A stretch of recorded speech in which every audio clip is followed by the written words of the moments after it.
Hello and welcome to CIO Leadership Live Australia. I'm Kathy O'Sullivan, the Editorial Director for Foundry's Enterprise and Channel Brands in Australia and New Zealand. On today's episode, it's a pleasure to be joined by Sinan Erbay, who is the Chief Information Officer at RMIT University. Welcome to the podcast, Sinan. Appreciate you being with us today. And thank you. And hello, and I really appreciate the invite. So looking forward to a good chat. Excellent. Looking forward to it too. So take us back to the start then, Sinan. Tell us a bit about you and your start in IT. And I guess what have been some of your career milestones? Sure. I have to rewind a few decades here. My start in IT, I started in IT operations on the good old, showing my age here, on mainframes and working on large-scale, mainframe systems. And over the decades, I probably described it, had a number of different roles. So moved from, IT operations to project delivery, to networks, to development. I could almost count, I don't have enough fingers, all parts of IT. I have spent in industry-wise, I started off in the insurance sector. And from there, moved across to finance, worked in retail, worked in oil, utilities, and more recently in education. So most of my career, the career trajectory that took place, typically was in working for organizations or starting in an organization where there were some significant investment or transformations that were taking place. So remembering the days where we were moving from mainframes to, mid-range systems to open systems. So I did take part in a lot of those programs of work across those various sectors. So you mentioned you've moved into education and you have been the CIO at RMIT now for several years. So tell us a bit about the university. Give us an overview of the organization, I guess, and what you and your team look after there. RMIT University is a university of technology and design. Our purpose is to create those transformative experiences for our students, shaping both the world and the impact they have. Our value proposition is very much an applied learning style, where we do have both face-to-face and the virtual learning experiences as well. My team's responsible for technology and enabling all of those journeys for our students, from the moment that, they knock on our door and they're interested in studying with us, all the way through to post-studies as well. So we do look at our students as that lifelong learner and fully connected in our ecosystem. My group's responsibility is technology for the entire university. We have a footprint in Melbourne here, where the main campus is, but we also have a university in Vietnam, where we have quite a large student cohort, and then we've got international partnerships as well. I describe RMIT as probably the largest or one of the largest universities in Australia, with just over 100,000 students studying those various disciplines that we have. Great to hear that the university is stretching globally now and all the way to Vietnam as well. So tell us a bit more about some of the key achievements of the team in the last few years. How has that digitalization journey been tracking for you? Well, if I describe our digital journey, and the journey never really stops, it's a journey that has many chapters and many beginnings and many starts, stops, and then restarts. But what I'm really proud of over the years is there's probably 3 or 4 key initiatives that really come to mind. Cloud adoption and being a cloud-first capability that's been really embedded in everything we do. One of the proudest moments over the last 2 years now, we have it up and running, is our Race Hub, we call it, which is our supercomputing facility that is based on cloud services. So we're providing supercomputing, computing power to our research community on demand, anywhere at any time. Along with that, our digitalisation journey, we've significantly improved our operational efficiencies, and we'll probably talk a little bit about that with automation and AI, some of the new emerging technologies that have been in place. But we've also been focusing quite a bit on that student satisfaction and improving the student experience with student systems and really digitizing that whole learning experience for our students. I'd also flip it to the academic side and our professional teams as well. So digital literacy is important to us, as it is for everybody.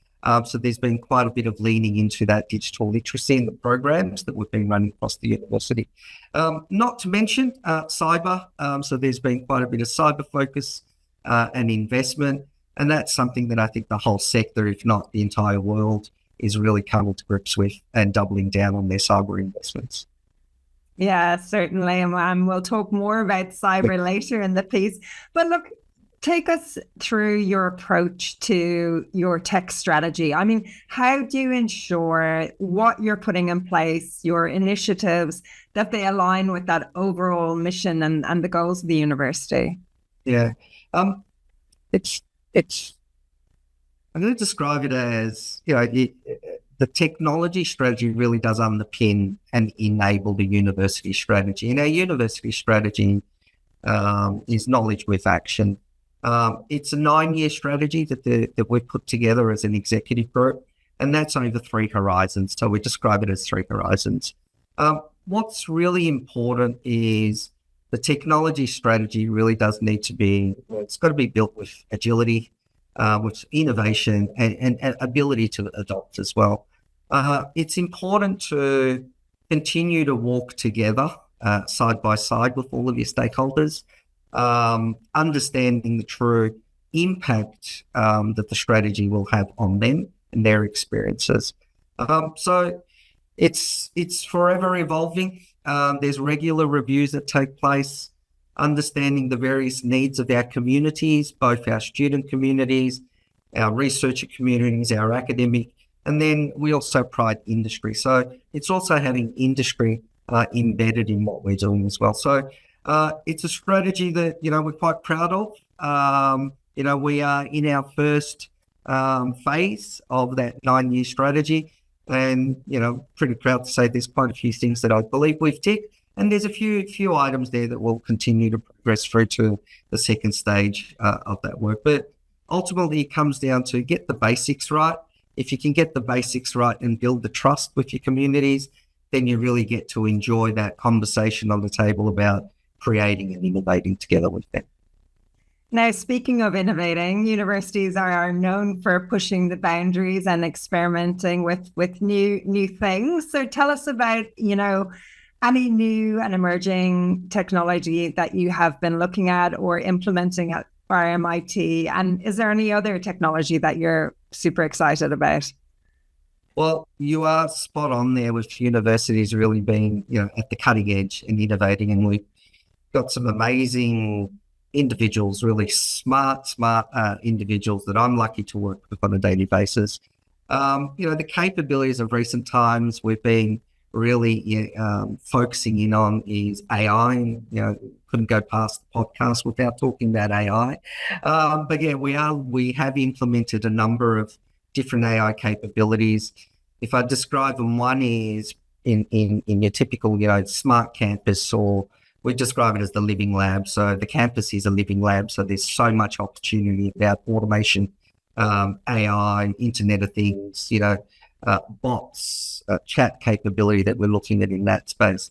But also then on pedagogy and students, how do we assist our students and their learning experiences, complementing it with AI capabilities as well. And then we look at the other side where we've got our research communities, and they're doing a far better job at research and innovation. And we're working closely together with them to see how we can enable, accelerate some of their research work, take out some of the administrative burden for them, and automate a lot of those manual, remedial, the lower value tasks for them as well. So AI's, and I sort of look at it as a family of products. We've got AI intrinsically built within capabilities that we're already leveraging. We've got a good investment in our machine learning and analytics platforms that I work closely with, my peers on. We then have automation when we're looking at how we operate. Think of a university size, especially RMIT.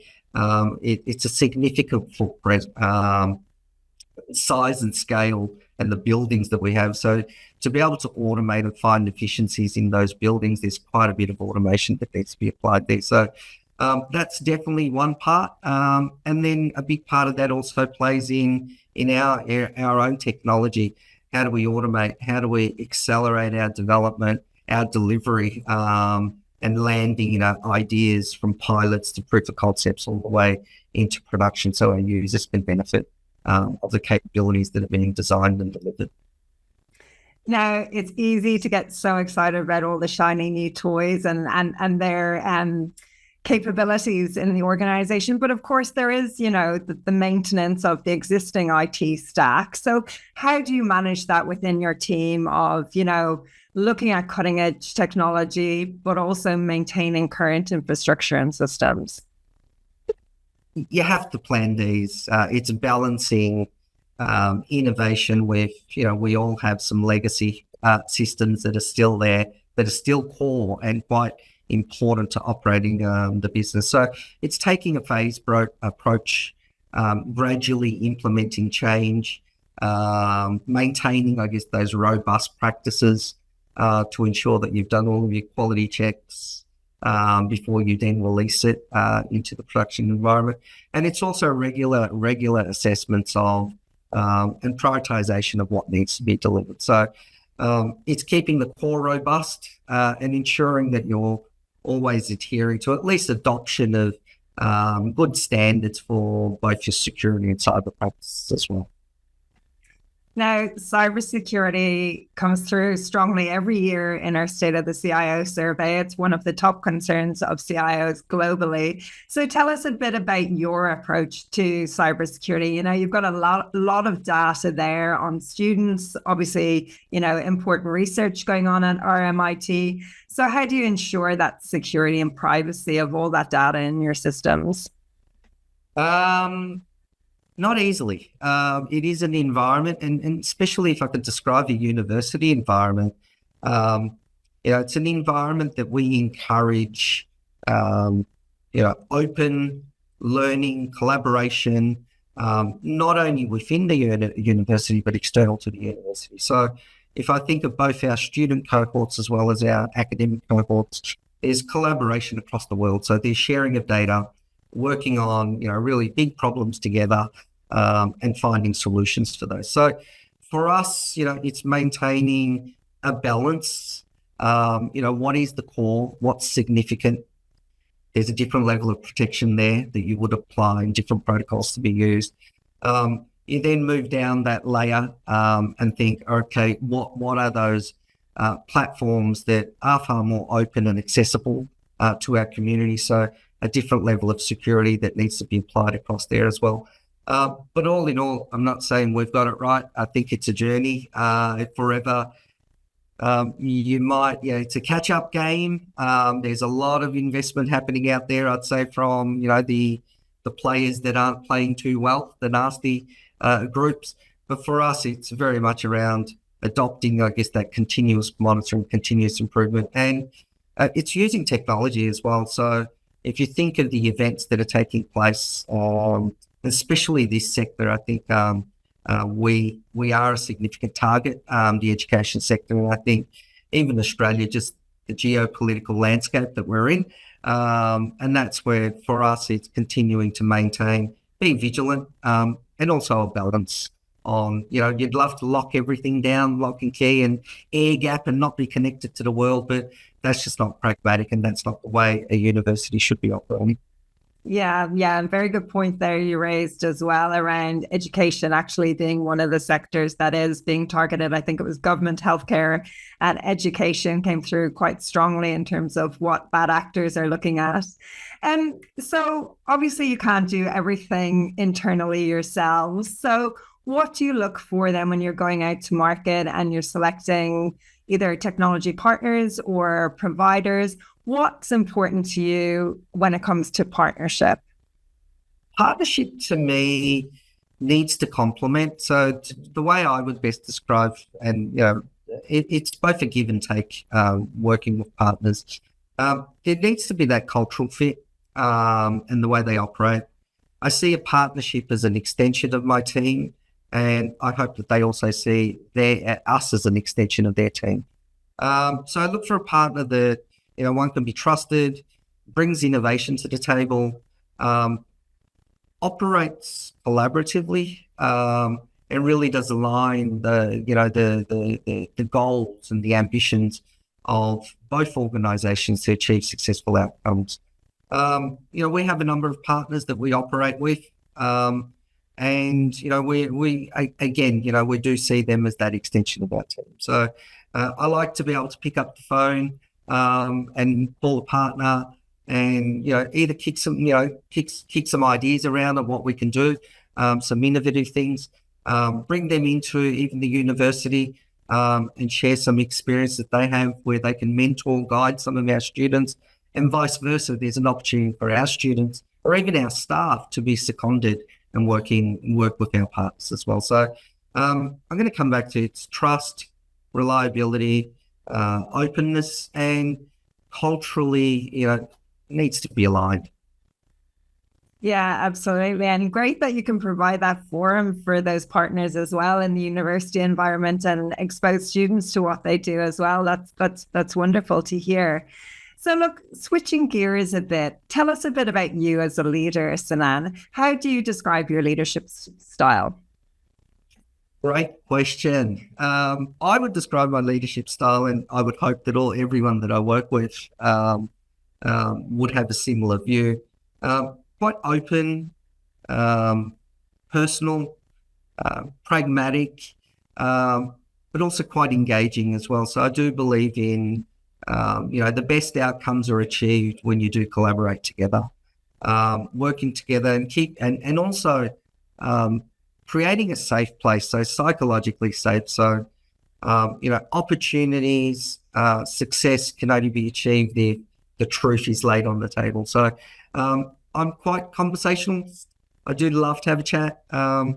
I am reminded that I can go over my 5-minute opening speech in usual town halls and so on. But yeah, I do love a conversation. I do love exploring, and I do love also trying to build or create or bring together teams of different diverse backgrounds as well. So diversity in thinking, diversity in age, diversity in sex. So bringing all of those different people together, I do believe you get a much richer conversation and greater outcome.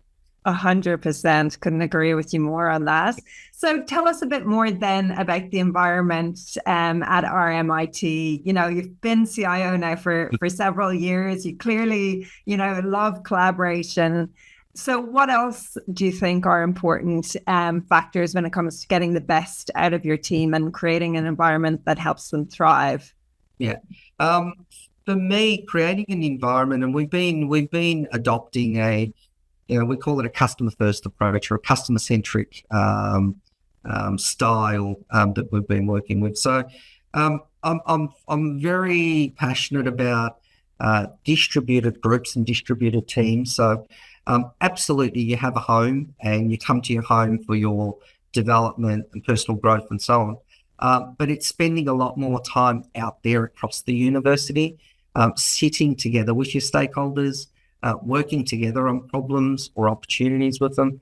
So for me, it's really encouraging our team and our operating model to spend a lot more time working outside of IT rather than working within IT. At the same time, I love capstone projects where,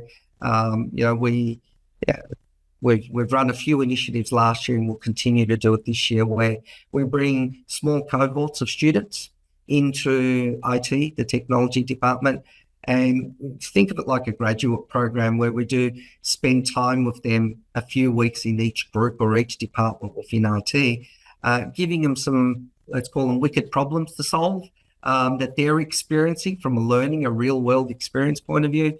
And it's just amazing to see some of the ideas that come through. More recently, we ran a capstone project with one of our colleges in a student cohort where they really embrace what Copilot could do, AI and automation. So look out for that one. Hopefully there'll be a few use cases or stories that will be published out of one of our partners with what we've been able to achieve there.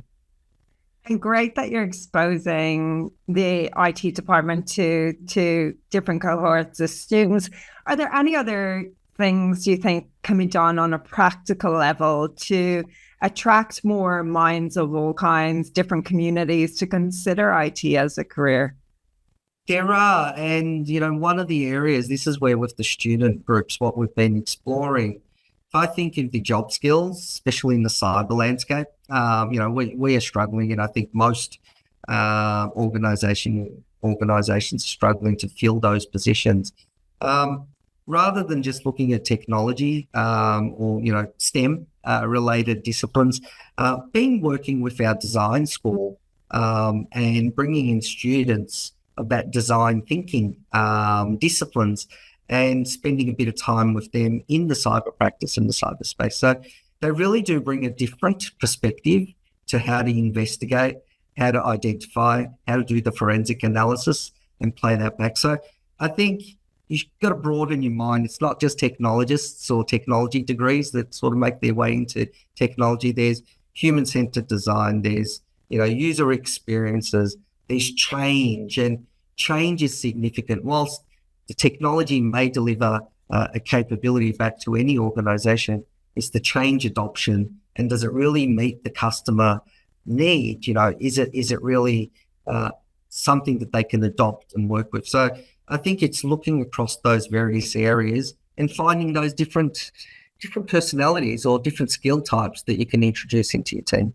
And it also really does bring a different mix and a culture to an organization when you start to blend those various disciplines. Yeah, for sure. And certainly as we enter into this age of AI, the soft skills are becoming more and more important. Those human-centered skills and customer-first approach, as you mentioned. So clearly, cybersecurity is a massive challenge for every CIO in Australia, globally at the moment.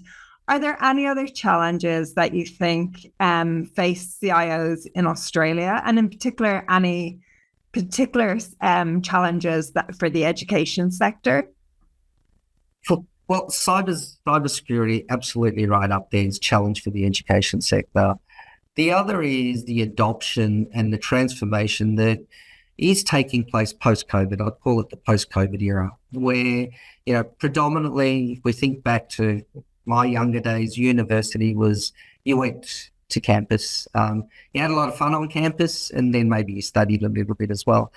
That's really changed, where there's that blended learning that's really taken off, and that will continue. The challenge there is, how do you create an inclusive, an immersive learning experience that is not only just face-to-face, but in that online or virtual world. I still think, delivery of content is still two-dimensional. What you were seeing in a classroom or a lecture theatre on a screen, well, now you're seeing on a smaller screen in your house. How do you make that a lot more immersive, a better experience? I think that's one of the challenges for the education sector. The other challenge is financial constraints, that we're all working through.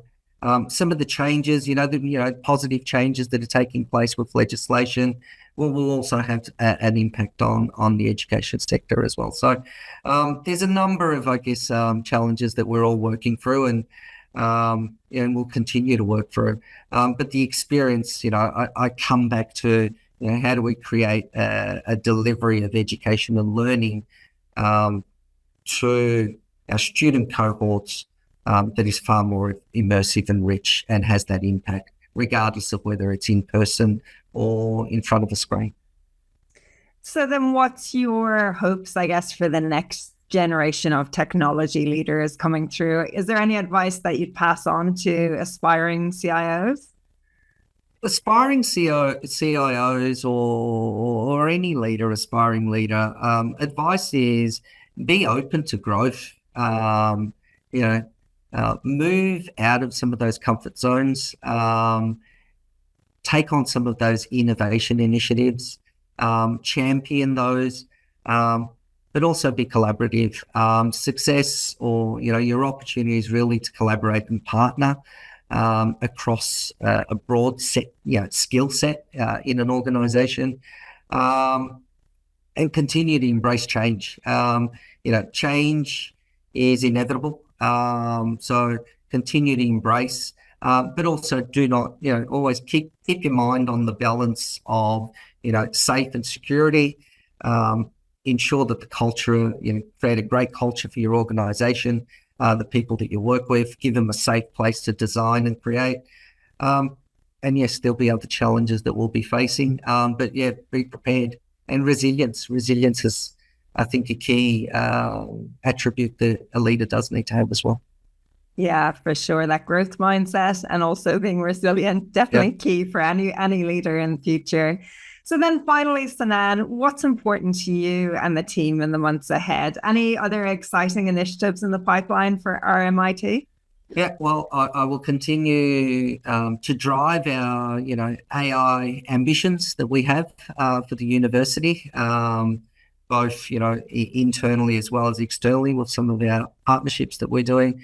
Cyber measures, continue to belts and braces or build up our cyber capability and maturity, and then collaboration tools. So simplification.